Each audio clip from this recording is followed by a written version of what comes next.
السلام علیکم مائی wisdom family, اور میں ہوں سلمان فیض۔ الحمدللہ، آپ کو جیسا کہ معلوم ہے کہ ہمارے اس چینل وزڈم بھی سلمان فیض کے اوپر آسان قرآن کورس اور مختلف اور کورسز بھی قرآن سے ریلیٹڈ جو ہیں وہ کروائے جا رہے ہیں، جس میں تجوید اور گرامر کا کورس بھی یہاں پر موجود ہے الحمدللہ۔ اس حوالے سے میں نے ایک نئی سیریز جو ہے وہ شروع کی ہے، جو کہ استغفار اور صبح و شام کے ذکر و اذکار کے حوالے سے ہے، کہ ہماری صبح اور شام جو ہے وہ اللہ تعالیٰ کے ساتھ ایک ایسا تعلق ہو اور ایک ایسا بانڈ بن جائے، تاکہ ہم جو ہے وہ ہمیشہ کی جنت جو ہے وہ ہم حاصل کر سکیں۔ اور وہ تبھی حاصل ہو سکے گا کہ ہم اللہ تعالیٰ کا قرب جو ہے وہ حاصل کریں۔ اور اس کے لیے جیسے ہمیں معلوم ہے کہ دعائیں جو ہیں وہ عبادت کا مغز ہیں، اور ہم نے اسی وجہ سے اس سیریز کو سٹارٹ کیا ہے۔ اس حوالے سے ہمارے پاس کچھ قرآنی اور احادیث میں ایسی دعائیں موجود ہیں جن کو اگر ہم یاد کر لیں اور ان کے لفظ بہ لفظ ترجمے کے بارے میں ہم کو پتہ ہو، تو ہم اللہ تعالیٰ کے ساتھ زیادہ بہتر انداز میں مناجات کر سکتے ہیں اور اللہ تعالیٰ کو راضی کر سکتے ہیں۔ جیسا کہ آپ کو معلوم ہے کہ حضرت آدم علیہ السلام سے جب خطا ہوئی تھی، تو اس وقت بھی انہوں نے اللہ تعالیٰ سے سب سے پہلے استغفار کیا اور اپنی خطاؤں کو ایکسیپٹ کرتے ہوئے اللہ تعالیٰ سے معافی مانگی۔ تو ہمارے لیے بھی زندگی میں یہی طریقہ ہونا چاہیے کہ اگر ہم سے کوئی خطا ہو تو ہم اللہ تعالیٰ سے معافی مانگیں۔ تو ہماری جو ویڈیو ہے یہ بیسکلی ہماری ہر فرائیڈے کی جو زوم کی لائیو کلاس ہے، یہ اس کا حصہ ہے۔ ہو سکتا ہے کہ اس میں آپ کو مختلف آوازیں پیچھے سے آ رہی ہوں کچھ، تو میں اس کے لیے معذرت چاہتا ہوں۔ تو آئیے ہم چلتے ہیں اپنی ویڈیو کی طرف۔ ذکر و اذکار کی جو ہماری سیریز ہے، اس میں ہم حضرت ایوب علیہ السلام کی جو دعا ہے اس کو میں نے شامل کیا ہے، اور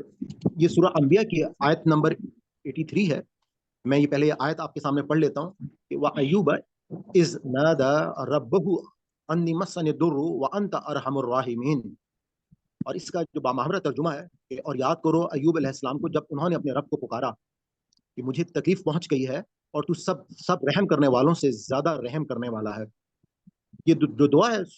یہ بیسکلی صبر، شکر اور آزمائش میں اللہ تعالیٰ کی طرف رجوع کرنے کی ایک عظیم مثال ہے، جو انسانی زندگی کے کسی بھی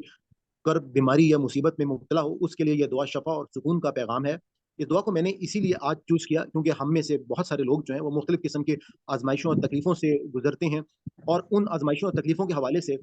اگر ہم اس دعا کو یاد کرتے ہیں اور اس کو یاد کرنے کے بعد روزانہ اس کو ذکر اذکار میں شامل کرتے ہیں، کیونکہ ہماری اس سیریز کا مقصد کیا ہے کہ ہم نے اپنی اس دنیا کو بھی بہتر کرنا ہے اور آخرت کو بھی، جنت جیسی قیمتی چیز جو ہے اس کو حاصل کرنے میں جو دعائیں ہیں یہ ہمارے بہت کام آتی ہیں۔ اور اس دعا کے فوراً بعد قرآن پاک میں ہی اگر آپ دیکھیں اگلی آیت میں، آیت نمبر 84 میں، اللہ تعالیٰ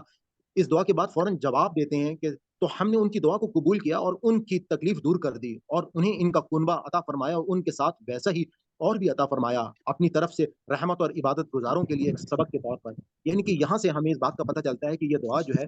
جب کی گئی اور اس کے بعد اللہ تعالیٰ جو ہے اس دعا کو انہوں نے خود کہا کہ میں نے اس کو قبول کر لیا ہے، اور ہمیں احادیث سے بھی کچھ مزید جو ہے وہ دلائل ملتے ہیں۔ جیسے صحیح بخاری کی ایک حدیث ہے 5645 نمبر ہے، حضرت عبداللہ بن مسعود رضی اللہ عنہ سے روایت ہے کہ رسول اللہ صلی اللہ علیہ وسلم نے فرمایا کہ اللہ جس بندے کے ساتھ بھلائی کا ارادہ کرتا ہے تو اسے آزمائش میں ڈالتا ہے۔ آپ اس حدیث کو اگر اپنے ذہن میں رکھیں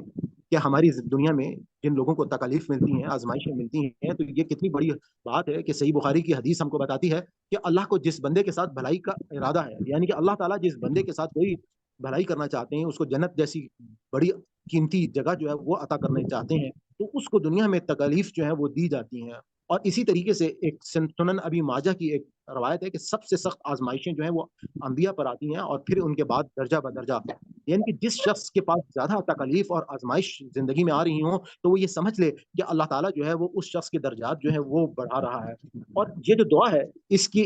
بارے میں اگر ہم تمام حالات، واقعات اور ماحول کو دیکھیں کہ جس کرب سے اور تکلیف سے حضرت ایوب علیہ السلام جو ہے وہ گزر رہے تھے، اور وہاں پہ ان کو جب شیطان جو ہے وہ مختلف قسم کی باتوں سے ان کو اذیت دے رہا تھا، اور وہ اذیت جو ہے وہ دیتے ہوئے کیا بات کر رہا تھا کہ تم کس رب کی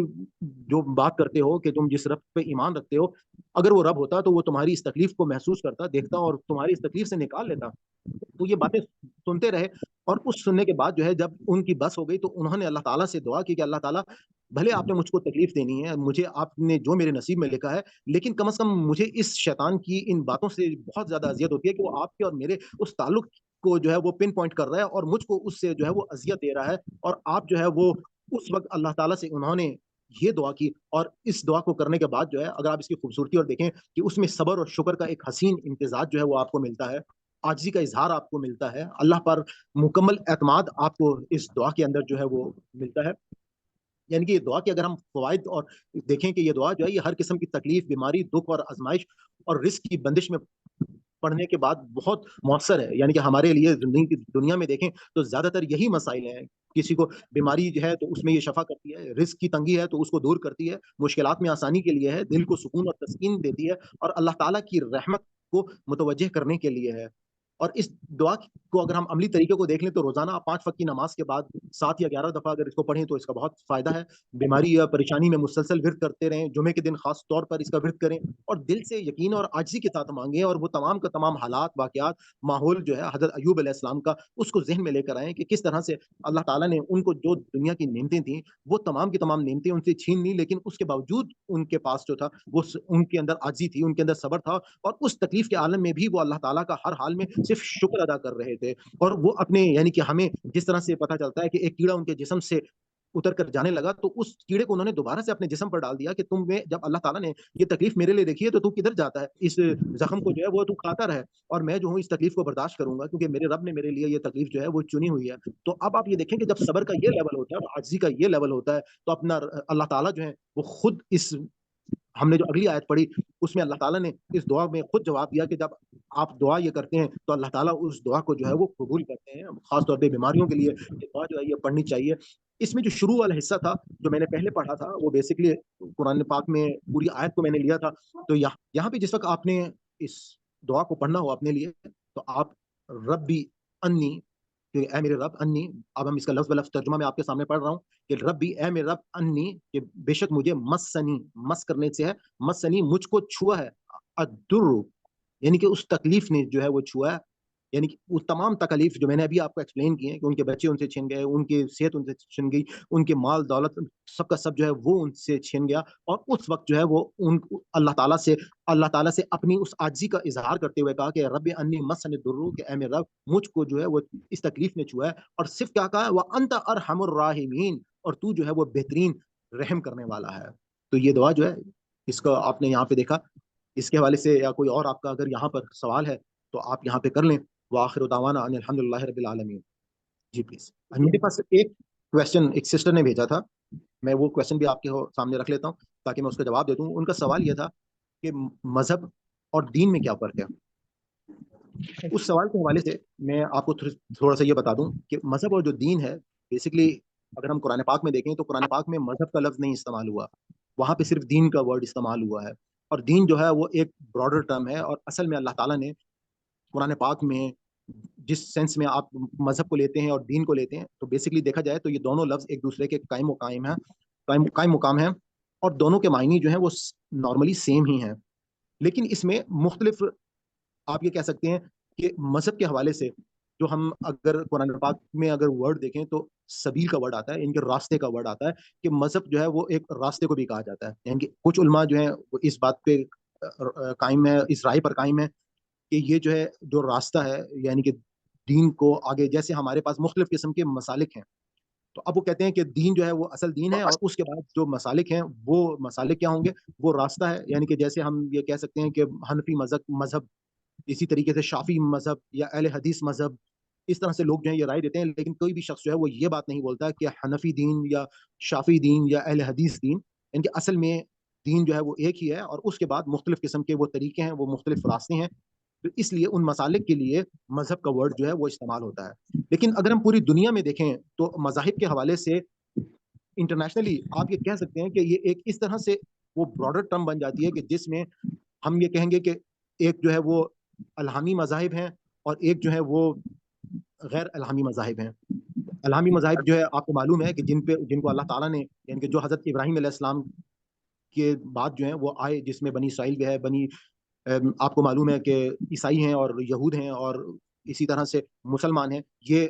الہامی مذاہب ہیں. اور اس کے بعد جو صحیح فارم میں واحد دین موجود ہے وہ دین اسلام ہے، جس کی کتاب قرآن جو ہے وہ قیامت تک کے لیے اللہ تعالیٰ نے اس کی خود حفاظت کا ذمہ لیا ہے. اور اس کے علاوہ جو غیر الہامی مذاہب ہیں جیسے آپ کو معلوم ہے کنفیوشس ہے یا ہندو مت ہے یا بدھ مت ہے، ان کے وہ لوگ بھی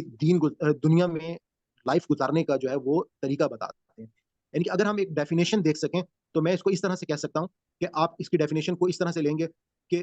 اصل میں جو دین ہے وہ آپ کے ایمان اور اخلاقیات اور اسی طریقے سے ان کو پاک کرنے کی جو دعوت ہے اس کو دین کہا جاتا ہے. اب اس میں ایمان جو ہے، جیسے آج کے ہمارے سبق میں ہم نے ان ایمان کی تقاضوں کو ہم نے دیکھ لیا کہ اللہ پر ایمان لانا، اللہ کی کتابوں پر، اللہ کے رسولوں پر، آخرت پر، فرشتوں پر، یہ ایمان کے تقاضے ہیں. اسی طریقے سے ہمارے اخلاقیات میں ہماری جسم کی ایک اخلاقیات ہیں اور ایک معاش کی اخلاقیات ہیں. ان کو جب ہم نے پاک کرنا ہوگا تو اس کے لیے جو طریقے ہیں وہ ہمیں الہامی مذاہب بتا رہے ہیں اور غیر الہامی مذاہب جو ہیں وہ بتا رہے ہیں. اس میں ایک صحیح جو دین ہے وہ قرآن پاک میں خود اس کے لیے کہا کہ میں نے دین ابراہیم جو ہے وہ حضور پاک صلی اللہ علیہ وسلم کے لیے چنا ہے، اور دین کا ہی ورڈ جو ہے وہ قرآن پاک میں استعمال ہوا ہے. میں نے کہا کہ میں اس بات کا جامع جواب جو ہے وہ آپ کو دے سکوں. اس بارے میں کوئی بات آپ ایڈ اپ کرنا چاہتے ہو یا بات اور پوچھنا چاہتے ہو تو آپ کر سکتے ہیں پلیز. شکریہ سر، بہت بہت اچھی طریقے سے آپ نے ڈیفائن کیا اس کو. Thank you very much. Already آج ہمارا ٹائم جو ہے تھوڑا زیادہ ہو گیا. ہم اللہ تعالیٰ سے دعا کرتے ہیں کہ اگر اس ہمارے پورے سبق میں کوئی ہم سے غلطی ہوگی، کوئی بھول چوک ہوگی ہو، تو اللہ تعالیٰ ہماری اس خطا کو معاف فرمائے. ربنا لا تؤاخذنا ان نسینا او اخطانا ربنا تقبل منا انک انت السمیع العلیم. جیسا کہ آپ کو معلوم ہے کہ الحمدللہ ہمارے اس چینل کے اوپر ایک آسان قرآن کورس جو ہے وہ کروایا جا رہا ہے. لائیو زوم کلاسز بھی ہوتی ہیں اور آپ کو گرامر جو ہے آسان گرامر کورس ساتھ ساتھ وہ بھی کرایا جا رہا ہے. میں نے ایک الگ سے پلے لسٹ جو ہے جو سمپل صرف درس قرآن کی ہے وہ بھی بنا دی ہے، اور ساتھ ہی ساتھ جو ہمارا الفاظ کا جو ترجمہ ہے مصباح القرآن سے رنگوں کے ساتھ، اس کی بھی ایک الگ سے پلے لسٹ میں نے بنا دی ہے جو کہ آپ دیکھ سکتے ہیں. ڈفرنٹ آپ کی جو ریکوائرمنٹ ہے اس کے مطابق آپ اس چینل سے فائدہ اٹھا سکتے ہیں. اور گاہے بگاہے میں مختلف انفارمیشنس کے اوپر بھی ویڈیوز جو ہیں وہ میں ڈالتا رہتا ہوں. اپنی سیشن کے اختتام پہ اگر آپ کو ہماری یہ کاوش پسند آئی ہو تو میں آپ کو گزارش کروں گا کہ آپ اس چینل کو سبسکرائب کر لیں اور زیادہ سے زیادہ لوگوں کے ساتھ اس کو شیئر کریں، نوٹیفیکیشن کو آن کر لیں تاکہ ہماری ہر نئی ویڈیو جو ہے جو ہم اپلوڈ کریں وہ آپ تک پہنچتی رہے. انشاءاللہ یہ ایک بہت بڑا کام ہے، ہمیں اس میں آپ کی دعاؤں کی بھی ضرورت ہے اور آپ کی مدد کی بھی ضرورت ہے کہ یہ جو پیغام ہے اگر ہم نے لوگوں تک پہنچا دیا تو یقیناً ہم یہ کہہ سکتے ہیں کہ مسلمان جو ہیں وہ دوبارہ سے اپنی وہ کھوئی ہوئی حیثیت جو ہے وہ حاصل کر لیں گے. جس طرح سے مسلمانوں نے 1000 سال پوری دنیا کے اوپر حکومت کی، اور آج جو حالت ہے مسلمانوں کی اس کی سب سے بڑی وجہ یہ ہے کہ لوگ جو ہیں وہ اپنی اللہ کی اس کتاب سے وہ اس کتاب سے وہ فائدہ ہی نہیں حاصل کر لے جو اس کتاب سے فائدہ حاصل کرنا چاہتے. کتاب ہدایت کے لیے آئی تھی. آج بدقسمتی یہ ہے کہ اللہ کی کتاب کے ساتھ ہم صرف کیا کر رہے ہیں، ہم کسی کو مرنے والے کی تکلیف کو آسان کر رہے ہیں، بیمار کو شفا دے رہے ہیں، کوئی بیٹی گھر سے رخصت ہو رہی ہے تو اس کو اس کے نیچے سے گزار رہے ہیں. اس کے علاوہ ہم کوئی ایصال ثواب کے لیے اس کو پڑھ رہا ہے، کہیں پر کوئی اس کو برکت کے لیے پڑھ رہا ہے، لیکن ہدایت کے لیے بہت ہی کم جو ہے وہ تھا. خیر یہ بات تو میں آج سے آپ کو تقریباً